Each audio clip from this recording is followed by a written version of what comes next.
Tultiin tänne tosiaan eilen illalla myöhään tänne Alkon asiakaspalvelukeskukseen ja tässä ehdittiin, täällä on siis 7 astetta lämmintä, kylmä, kello on 8. Tässä ystävällinen herrasmies ei puhu hänkään englantia, mutta saatiin jo käntäillä selvitettyä asiaa ja kaveri näytti heti suoraan peukkua, että totta kai autetaan. Loistava juttu. Katsotaan kuinka käy.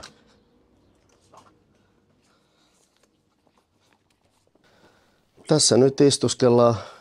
Tultiin tosiaan tuohon sisälle ja näytettiin kaverille auton paperit ja systeemit ja kaveri näytti peukaloa ja sanoi, että istukaa alas. Otti auton tosta ja katsotaan kuin meille käy.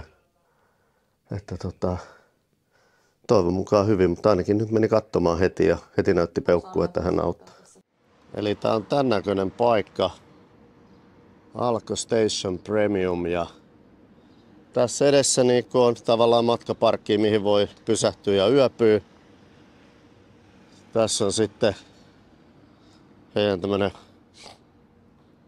näyttelymalli juttuja, mitä kaikkea tuolla on. Ja me yövyttiin tässä suoraan oven edessä ja mentiin sisään ja nyt auto hävisi tai se vei sen tonne huoltoon ja nyt tuolla on, tossa on kaikki harmaavesien tyhjennykset ja katsotaan mitä kaikkea. Siitä saa muuten sähkönkin,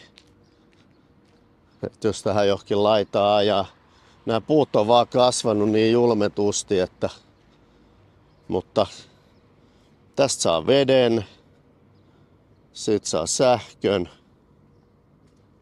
Että aika hyvä systeemi näiltä. Eli tässä on muuten vielä Kempsan tyhjennys. Eli täällä on ihan täydet palvelut kaikki ja harmaavedet on tossa. Ja toivon mukaan meidänkin toi hydraulitunkki-asia tulee kuntoon. Näytti menevän takuuseen, otti paperit ja näytti peukaloa ja otti auton ja niin sanotusti hävisi. Tässä nyt näyttäisi olevan sillain, että tämä on koko rakennus tätä Alkoa, eli Alkon systeemejä. Täällä oli, että ne korjaa, asentaa ja laittaa näitä ja tekee alustoja niin matkailuvaunuihin kuin autoihinkin, niin kaikkea jousia, iskareita, mitä vaan heidän tuotteita, että heiltä löytyy koko repertuaari täältä. Joo, että siinä mielessä näyttäisi siltä, että tultiin oikeaan paikkaan. Täällä on sitten tosiaan näytillä näitä. Siinä on niinku alusta ja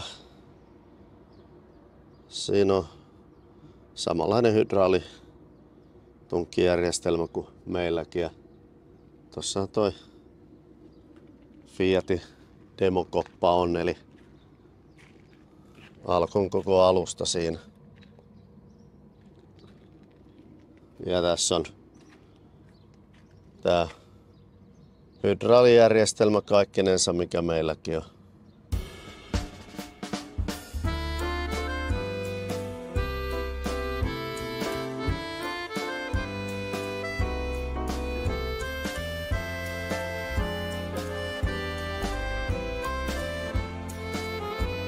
Nyt täytyy kehua ja hehkuttaa. Tultiin kyllä tasan oikeaan paikkaan.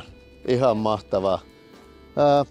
8 tultiin, tai siis herättiin tuohon noin niin kuin antamaan kaverille kertoa mikä tilanne. Kysyttiin voivatko auttaa, niin kuin tuossa aikaisemmin jo selitin ja kaveri näytti peukaloa, otti auton. Nyt on 9:30 kello, auto on takaisin ja ne vaihtoi sinne hydraulisylinterin ja kaikki kunnossa ja takuuseen meni ja näin, niin me päästään jatkaa. Niin, aivan mielettömän hienoa ja upea palvelu, että nyt kyllä on taas lissu tikissä ja meillä into päällä. Yes.